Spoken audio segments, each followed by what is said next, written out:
టీవీకి స్వాగతం. రంగాయిపల్లిలో రణరంగం. ప్రాణాలు తీసే స్టీల్ ఫ్యాక్టరీ మాకొద్దు.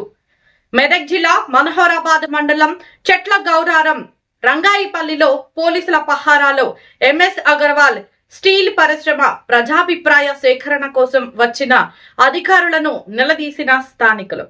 ఎంఎస్ అగర్వాల్ ఫౌండరీస్ 5 పొండా పరిశ్రమ వల్ల పీల్చే గాలి విషపూరితంగా మారి తాగే నీరు రసాయనాలతో కలుషితమవుతుంది.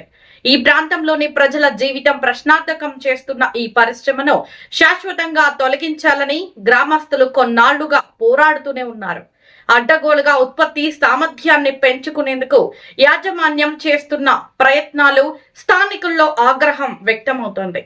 2006లో కేవలం 3 లక్షల టీపీఏ సామర్థ్యంతో మొదలైన ఈ పరిశ్రమ 2012 నాటికి 6 లక్షల టన్నులకు విస్తరించింది. అప్పటికే గ్రామాల్లో భూగర్భ జలాలు కలుషితమై పంట పొలాలు బూడిదమయమయ్యాయి. ఇప్పుడు ఏకంగా 10,70,000 టన్నుల సామర్థ్యానికి విస్తరించేందుకు యాజమాన్యం దరఖాస్తు చేసుకోవడంపై ప్రజలు తీవ్ర ఆగ్రహం వ్యక్తం చేస్తున్నారు. 6 లక్షల టన్నులకే ఊపిరాడక చేస్తుంటే 10 లక్షలకు పెంచితే ఇక్కడి ప్రజల ప్రాణాలు గాల్లో కలుస్తాయని ప్రజలు ఆందోళన వ్యక్తం చేస్తున్నారు. ఎంఎస్ అగర్వాల్ స్టీల్ పరిశ్రమను ఇక్కడి నుండి శాశ్వతంగా తొలగించే వరకు పోరాడుతామని ప్రతిజ్ఞ చేస్తున్న స్థానిక ప్రజలు.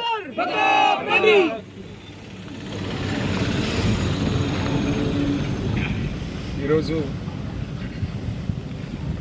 వెంటనే స్పందించి మల్లికార్జున్ మన పద్మక్క మాకు నాయకులు సర్పంచులు మాజీ సర్పంచులు ఎంపీటీసీ వాళ్ళందరూ అదేవిధంగా మా తూప్రాన్ మనోహరాబాద్ సంబంధించినటువంటి నాయకులందరూ వెంటనే స్పందించి ప్రజలకు వ్యతిరేకంగా తీసుకున్నటువంటి నిర్ణయానికి మేము అంటే ఫ్యాక్టరీ మీద పోరాటం చేయాలన్న లక్ష్యంతో ముందుకు వచ్చినాం. నేను 2009 ఎలక్షన్లో ఆ రోజు పోటీ చేసినప్పుడు ఆ గ్రామంలో ప్రచారానికి వెళ్తే ఆ గ్రామస్తులందరూ నన్ను కోరింది ఏంటంటే మా దగ్గర ఫ్యాక్టరీ లేకుండా చేస్తే మా గ్రామంలో ఉన్న సింగిల్ ఓటు కూడా వేరే వాళ్ళకి వేయము, 100% నీకే చేస్తాం ప్రతాప్ రెడ్డి గారు. మా గ్రామంలో MS Agarwal foundries private limited అనే ఫ్యాక్టరీ ఉండొద్దు. మా గ్రామాన్ని అంటబెట్టుకొని ఉంది. ఆ గ్రామాన్ని ఆనుకొని ఉంది. నైట్ మొత్తం శబ్దం వస్తుంది, నిద్ర పట్టట్లేదు. మొత్తం మార్నింగ్ లేచేసరికి మంచు వచ్చినట్టు పొగతోని నిండిపోతుంది. దానికి వెళ్ళే యాష్ వల్ల కూరగాయలు కానీ వరిచేనులు కానీ పంట చేనులకు వెళ్ళలేకపోతున్నాం. దయచేసి మీకు దండం పెడదాం, మీ కాలు మొత్తం మాకు ఆ ఫ్యాక్టరీ వద్దు, మా నుంచి తీసేయండి. తీసేసినట్లయితే మేము ప్రజలమందరం కూడా నీ పక్షాన్ని నిలబడతామని చెప్పి 2009 నుంచి నా ఇంట పడతా ఉన్నాం. ఎంఎస్ అగర్వాల్ గారు ఏం చేస్తారంటే అధికారులతో కుమ్మక్కైపోయి పోలీసులను అడ్డం పెట్టుకొని ఎవరైనా ఆ ఫ్యాక్టరీకి వ్యతిరేకంగా మాట్లాడితే వెంటనే అరెస్ట్ చేయడం, ఎఫ్ఐఆర్ చేయడం, పోలీసులను పెట్టి కొట్టించడం, ఇది దుర్మార్గంగా ఎంఎస్ అగర్వాల్ చేస్తూ ఉన్నారు. ఎంఎస్ అగర్వాల్ గారికి నేను విజ్ఞప్తి చేసేది ఏంటంటే నీకు మానవత్వం ఉంటే మానవతా దృక్పథంతో నువ్వు ఫ్యాక్టరీ వెంటనే అక్కడి నుంచి రిమూవ్ అయ్యి ఫ్యాక్టరీ అక్కడి నుంచి తప్పించండి. మేము కలెక్టర్ గారిని కూడా రిక్వెస్ట్ చేస్తున్నాం.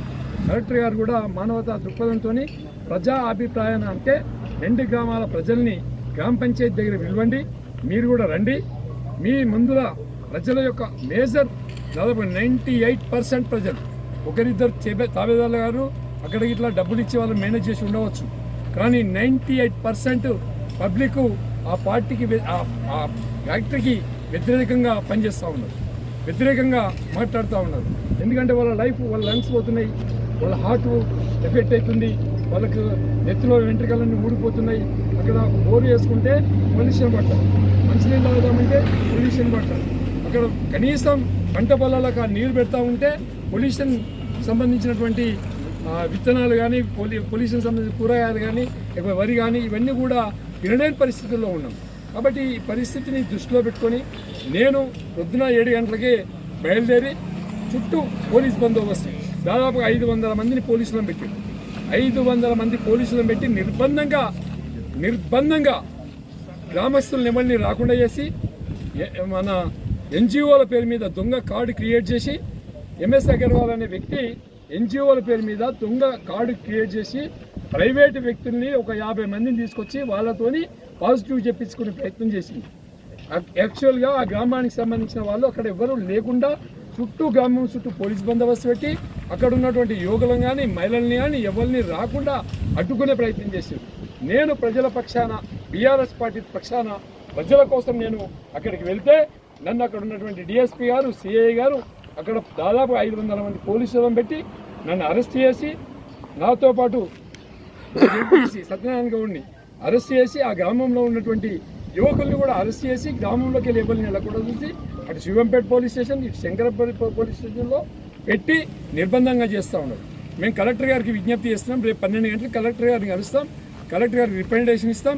రిప్రజెంటేషన్ ఇచ్చిన తర్వాత మా బీఆర్ఎస్ పార్టీ తరఫున ప్రజల కోసం పబ్లిక్ ఒపీనియన్ అంటే ఎట్లా ఉంటుందో మేము అక్కడ కండక్ట్ చేస్తాం. కండక్ట్ చేసిన తర్వాత ఆ ప్రజల యొక్క అభిప్రాయాన్ని కూడా వీడియో తీసి కలెక్టర్ గారికి పంపిస్తాం. కలెక్టర్ గారు రెస్పాండ్ కావాలి. కలెక్టర్ గారు రెస్పాండ్ కాక మళ్ళీ కనుక వాళ్ళకి ఎక్స్టెన్షన్కి టైం ఇచ్చినట్టయితే మేము కోర్టుకు కూడా వెళ్తాం.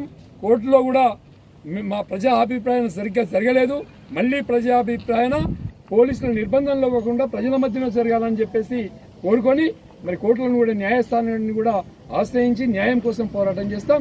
అది కూడా వినకపోతే, అది కూడా రాకపోతే మాకు దిక్కేందంటే 2000-3000 మంది 2 గ్రామాలలో ఉంటారు. దాంతోపాటు బీఆర్ఎస్ పార్టీ శ్రేణులు ఒక 10,000 మంది ఉంటారు.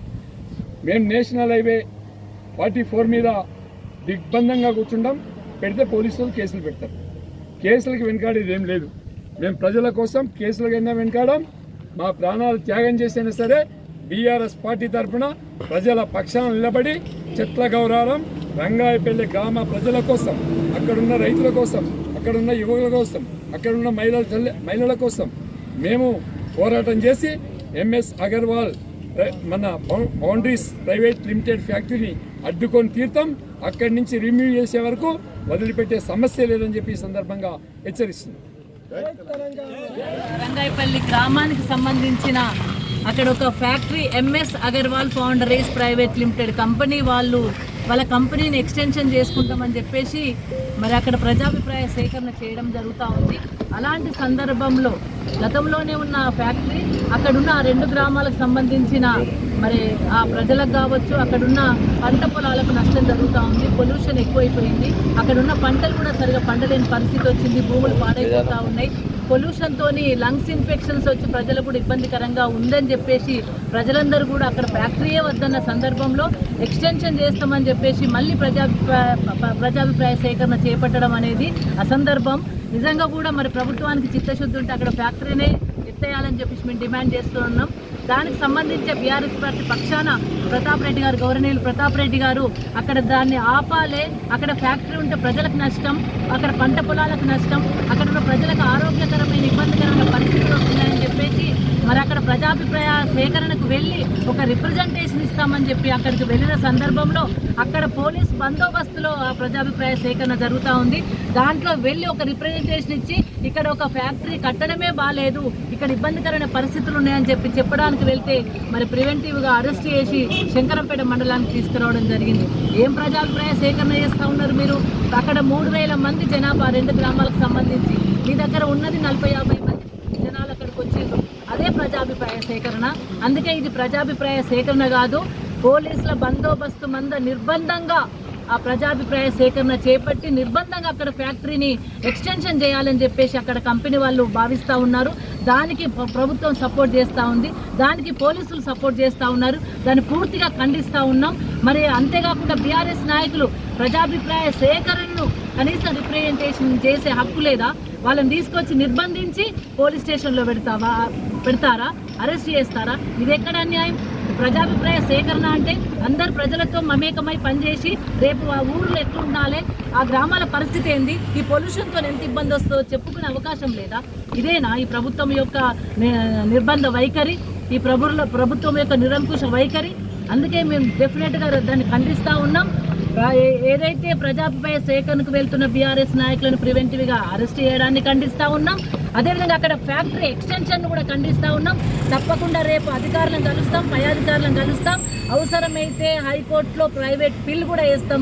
ఈ సందర్భంగా హెచ్ఆర్సీని కూడా ఆశ్రయిస్తామని సందర్భంగా తెలియజేస్తూ ప్రజాభిప్రాయ సేకరణ కాదు, అది ప్రజా నిర్బంధ అభిప్రాయ సేకరణ చేస్తూ ఉన్నారు. పోలీస్ బందోబస్తు మధ్యలో అభిప్రాయ సేకరణ చేస్తుంది కాబట్టి దాన్ని ఖండిస్తూ ఉన్నాం. అక్కడ ఎట్టి పరిస్థితుల్లో ఎక్స్టెన్షన్ ఇవ్వడానికి వీల్లేదని కూడా ఈ సందర్భంగా తెలియజేస్తూ మా బీఆర్ఎస్ నాయకులు ఎవరైతే ప్రతాపన్నతో పాటు వారి అనుచరులను కూడా తీసుకొచ్చి స్టేషన్లో పెట్టడం ఇది మరొక నిర్బంధమైన చర్య. దీన్ని కూడా పూర్తిగా ఖండిస్తూ ఉన్నాం. జై తెలంగాణ.